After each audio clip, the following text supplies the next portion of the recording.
ఇవాళ కేంద్రంలో బీజేపీ నరేంద్ర మోడీ ప్రధానమంత్రిగా కొనసాగుతున్నాడు అంటే చంద్రబాబు నాయుడు, బీహార్లో నితీష్ కుమార్ యొక్క దయాదాక్షిణ్యాలతో ఇవాళ గవర్నమెంట్ నడుస్తుంది. అటువంటి పరిస్థితులలో కూడా మన రాష్ట్ర ప్రభుత్వం, ముఖ్యమంత్రి కేంద్ర ప్రభుత్వాన్ని దబాయించి మనకి కావలసినటువంటి సహకారము పొందటానికి సరైన ప్రయత్నం చేయట్లా. అర్థమైంది మీకు? డబుల్ ఇంజిన్ సర్కార్ అని చెప్తారండి. మరి మాట్లాడితే పదే చెప్తారు పవన్ కళ్యాణ్ గారు, చంద్రబాబు గారు, మేమంతా డబుల్ ఇంజిన్ సర్కారు, కేంద్రంలో మనమే, రాష్ట్రంలో మనమే చెప్తున్నారు. ఏమీ డబుల్ ఇంజిన్ సర్కారు ఉండి ఏం చేస్తున్నారు చెప్పండి.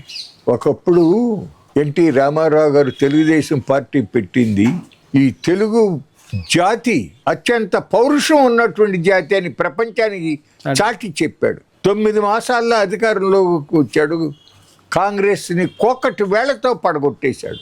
అటువంటి తెలుగు జాతి ఇవాళ 32 మంది తెలుగు బిడ్డల బలిదానంతో మనం సాధించుకున్న విశాఖపట్నం స్టీల్ ప్లాంట్ని ఇవాళ ముక్కలుగా చీల్చి చిదిపేస్తా, రేపో మాపో ఇంకా కొద్ది నెలల్లో మొత్తం ప్రైవేటైజ్ చేయడానికి కావాల్సిన రంగాన్ని సిద్ధం చేస్తూ ఉంటే ఇదేంటి, ఈ అన్యాయం ఏంటి? వీల్లేదు, మీరు ఎందుకు బొగ్గు గనులు కేటాయించరు, మీరు ఎందుకు ఇనుప గనులు కేటాయించరు అని చెప్పి అడగటానికి నోరే రావట్లా చంద్రబాబు నాయుడు గారికి. అట్లాగే ప్రజలు ఎన్నుకున్నటువంటి పార్లమెంటు మెంబర్లకు కూడా సార్ ఇదే ప్రాజెక్ట్ వెళ్ళి అక్కడ ఆర్సిలార్ మెట్టల్లోకి వండి అని అడుగుతారు. అట్లాగే మన రాష్ట్రంలో నెల్లూరు జిల్లాలో మాలకొండ అనే ప్రదేశంలో, అట్లాగే ప్రకాశం జిల్లాలో కొన్ని చోట్ల ఐరన్ ఓర్ ఉంది, కాస్త తక్కువ క్వాలిటీది. ఇవి కనీసంగా విశాఖపట్నం స్టీల్ ప్లాంట్కి ఓర్ లేకపోవటం వలన బోర్డంత నష్టపోతున్నారు. మన చేతిలో ఉండే పని మనం చేద్దామని అనుకోకుండా జిండాల్ స్టీల్కి కట్టబెడతా ఉంటే ఈ ప్రభుత్వం ప్రజల కోసమా, కేవలం కార్పొరేట్ల కోసమా? అక్కడ మోడీ అదే, ఇక్కడ చంద్రబాబు కూడా అదే లైన్లో వెళ్తా ఉన్నాడు. పవన్ కళ్యాణ్ గారు ప్రేక్షక పాత్ర వహిస్తున్నారు. సార్ ఇదే పవన్ కళ్యాణ్ గారు ఎన్నికల ముందు మాకు అధికారం ఇస్తే విశాఖ స్టీల్ని ఇక్కడే ఉంచుతాము అని పదే బహిరంగ సభల్లో చెప్పారు, ఎన్నికల ముందు చెప్పారు. ఈ రోజున ఆయనే నేను గేమ్ చేంజర్గా మారానని చెప్పి అన్నారు. అదే పవన్ కళ్యాణ్ గారిని మోడీ గారు ఎక్కడికో ఆకాశానికి ఎత్తుతున్నారు. నిన్నగాక మొన్న ఈ మధ్యనే పార్లమెంటులో ఒక సభ్యుడు అడిగిన ప్రశ్నకు సమాధానం చెప్తూ కేంద్ర cabinet committee on economic affairs Visakhapatnam steel ప్లాంట్ని 100కి 100 పాళ్ళు అమ్మేయాలి అని తీసుకున్న నిర్ణయంలో మార్పేమీ లేదు, ఆ దిశగానే ప్రొసీడ్ అవుతాము అని చెప్పి పార్లమెంట్లో చెప్పాడు. ఇదేమి రహస్యం కాదు, నేను చెప్పేది కాదు, పార్లమెంట్లో చెప్పిన విషయం. దాని మీద మన ఎంపీలు కూడా ఎవరు స్పందన లేదు. కనీసం ఈ గేమ్ చేంజర్ చెప్పేటంటే పవన్ కళ్యాణ్ కూడా ఏం మాట్లాడలేదు. అదేనండి బాధేస్తుంది, చాలా బాధేస్తుంది. కూటమి ప్రభుత్వం అధికారంకి వచ్చే దాదాపు 14 నెలల కాలం అయింది. ఎలా ఉంది సార్ కూటమి ప్రభుత్వ పరిపాలన? నాకన్నా కూడా మీరు చెప్పాలి. అంటే ఎక్కువ మంది ప్రజల అభిప్రాయం ఎట్లా ఉందంటే ప్రభుత్వం మారింది. అంతకుముందు అవినీతి, అరాచకం, కబ్జాలు, కొట్లాట్లు ఇవన్నీ జరిగినాయి. మార్పు కావాలి అని ప్రజలు కూటమి ప్రభుత్వాన్ని ఎన్నుకున్నారు. అందులో చంద్రబాబు నాయుడు లోగడ 2-3 పర్యాలు ముఖ్యమంత్రిగా చేసి ఉంటూ, ఆ చేసిన టైంలో కొన్ని మంచి పనుల వలన ప్రజలకు కొంత ఉపయోగం జరగటం, దాని వలన కూటమి ప్రభుత్వాన్ని ఎన్నుకున్నారు. కానీ ఎందుకో ఈ పర్యాయం ప్రభుత్వాలు మారినాయి, కుర్చీలో కూర్చునే నాయకులు మారారు. కానీ కిందటి గవర్నమెంట్లో ఏ విధమైనటువంటి పొరపాట్లు జరిగినాయో ఇప్పుడు మళ్ళీ అవి కంటిన్యూ అవుతూనే ఉన్నాయి ఈ గవర్నమెంట్లో కూడా. ఎస్, అట్లాగే అధికార వ్యవస్థలో కూడా ఏమీ పెద్ద మార్పు ఏమీ లేదు. దాదాపు అవినీతి, ఆలస్యం, ప్రజా సమస్యల పట్ల నిర్లక్ష్యం ఇప్పుడు కూడా కొనసాగుతూనే ఉంది. కాకపోతే అరాచకం పెద్దగా లేదు, ఉండదు కూడా. ఎందుకంటే Chandrababu Naidu by and large ఇతర కొన్ని లోటుపాట్లు ఉన్నా ఒక రూల్ ఆఫ్ లా ఉండాలి, ఒక పద్ధతిగా ఉండాలి, శాంతి భద్రతలు సక్రమంగా నడవాలి అనే ధోరణిలో ఉంటాడు. కాబట్టి ఆ యాంగిల్లో కిందటి జగన్మోహన్ రెడ్డి కన్నా Chandrababu Naidu better. Sir super 6 అమలు గురించి ఎలా స్పందిస్తారు?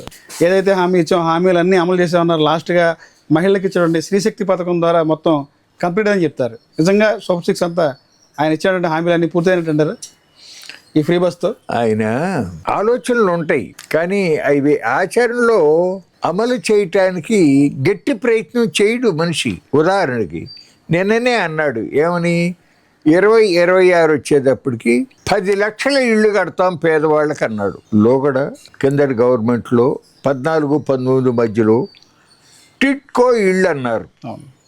సెంట్రల్ గవర్నమెంట్ 7 లక్షల ఇళ్ళు శాంక్షన్ చేసింది. రాష్ట్ర ప్రభుత్వం ఒక 2.5-3 లక్షల ఇళ్ళు కడత మొదలుపెట్టారు. చాలామంది లబ్ధిదారులు బ్యాంకుల్లో లోన్ తీసుకుని వాళ్ళు కట్టాల్సిన డబ్బు వాళ్ళు కట్టారు. చాలా వరకు పనులు అయినాయి. చివరిలో ఇంకా దాదాపు ఒక 1000-2000 కోట్లు ఖర్చు పెడితే అయిపోయాయి. ఫుల్ఫిల్ అయిపోయింది. చేయలా, అట్టగా వదిలేశాడు. తర్వాత జగన్ టైంలో కూడా అతనే పట్టించుకోవాలి. చంద్రబాబు నాయుడు మొదలుపెట్టినాయి కాబట్టి మనకి ఎందుకు లేను, బులుగు రంగు మాత్రం వేశారు మీ కోర్టుకు ఉన్నట్టుగా అంతే.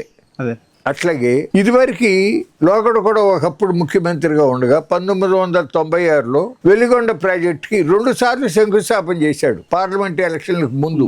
కానీ పని మొదలవల. 2 సార్లు శంకుస్థాపన చేశారు, పని మొదలవల. అట్లాగే అన్నగారు శంకుస్థాపన చేసినటువంటి పులిచింతల ప్రాజెక్టు అది మొదలు పెట్టల.